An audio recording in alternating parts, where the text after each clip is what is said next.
Right now, though, to Florida, Republican Senate candidate Marco Rubio, who joins us. Marco, good to see you on Your World. What do you make of the big spending by unions?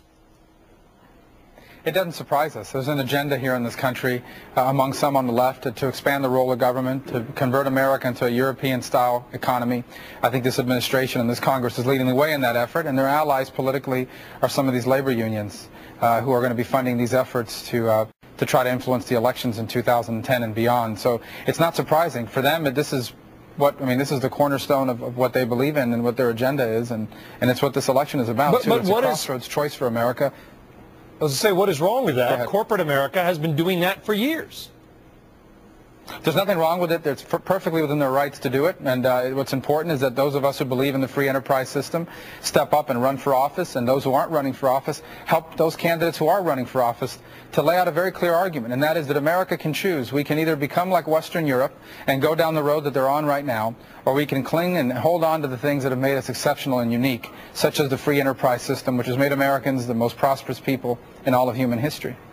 We have seen some victories. Healthcare reform obviously comes to mind. What do you think the unions want now? What's their big agenda? Is it maybe reinvigorating card check?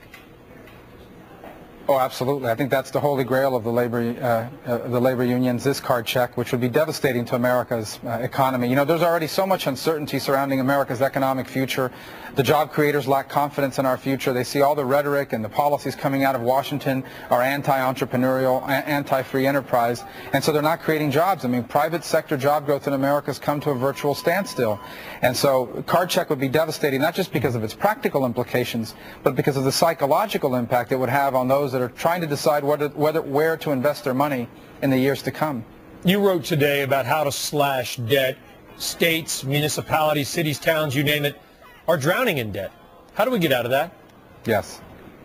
Well, I think at the local level and at the state level, a lot of it is structural. In essence, these governments have grown larger than their revenues can sustain. But it's also a pending pension crisis across America. I know you're going to start to see states and local governments begin to struggle to make their payments. There are places in Florida, for example, that 20-30% of their budget is being spent on pensioners and pensions. So, and that's a real problem. These are promises that were made and things that have to be kept. But on the other hand, they're unsustainable. So they're going to have some real issues to confront in the years to come. At the federal level, there's no recession in federal employment. Federal employment has continued to grow, and one of the things we need to do is freeze new employment hires at the federal level and in the non-defense sector. And do we need to tell somebody, public sector worker who's 45, I'm sorry, Mr. or Mrs. Worker, you can't retire at 55 like you thought. You're going to have to retire at 65. Raise retirement ages across the board. Well, obviously, each pension is different. Each retirement plan is different, so the changes they'll have to make are all different.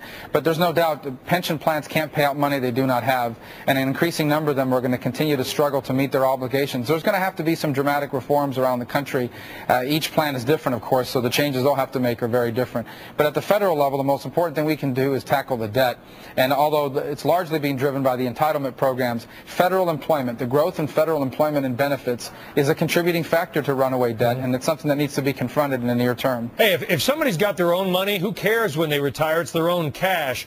But should we do something extreme, such as capping the number of years a pension can pay out based on the number of years somebody worked? For example, if you work 25 years in the public sector but live for 40 years after that, you will extract much more than you ever put in. Do we need to start implementing some hard caps? Well, again, these pensions can't pay out money they don't have, and so they're all in a different boat. They actually, Marco, they have been paying out money they don't have, right? They've been taking future obligations, moving them up with the money coming in currently.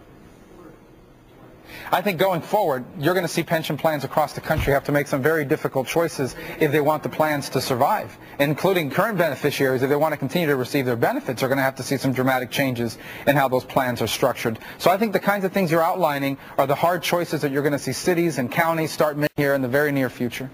Did you see the story out of Diageo, the liquor company? They put 2 billion barrels of whiskey in their pension fund. They'll sell it and pay it back later. You guys have any whiskey down there in Florida? I've never heard of a pension fund secured by whiskey, but it sounds like a valuable commodity in some places. Marco Rubio, thank you very much for joining us.